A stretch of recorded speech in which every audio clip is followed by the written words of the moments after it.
大家好，歡迎來到修辭王國。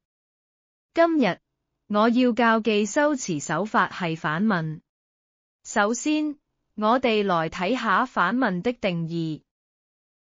反問的定義是發問人用疑問句嘅形式，曲折地表達觀點。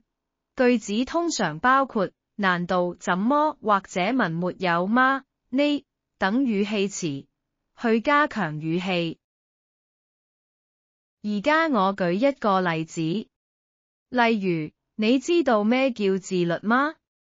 呢個例子就係問對方知唔知道咩叫自律，實際上係暗指對方唔知道自律，所以例子就屬於反問。